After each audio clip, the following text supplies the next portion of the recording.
Hi guys! So ayan, so nandito tayo ngayon sa ating garden. So ito guys yung mga collection ko ng Ka-Emperia, oh.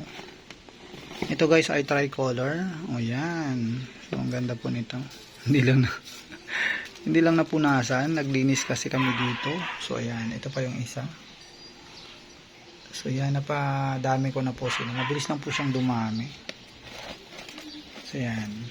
Ito bagong bili ko ito, under ano po siya. Nagaano pa po ito, nagre-recover. So yan, so kuhatin natin to kasi para ano, ayan. So ito,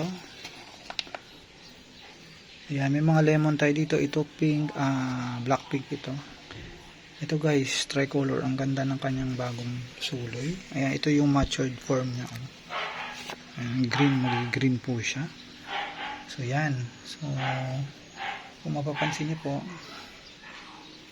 ang ganda. At saka meron ng isa ditong bulaklak. Ayan. Ayan guys, so ayan, yan, flower yan. So yung ano po nito, yung flower niya kasi minsan one day lang. So iwan ko mamaya kung pagkadating ng afternoon maano po siya, malanta na po.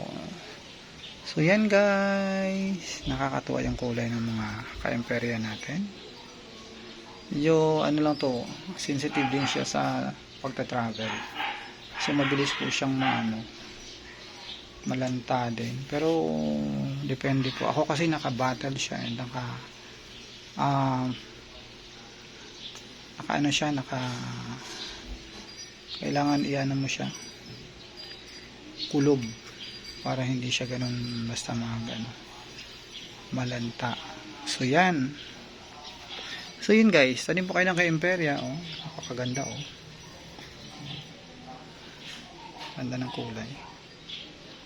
At lalong ito, tapos may bulaklak pa siya. Yan guys, thank you sa inyong panonood.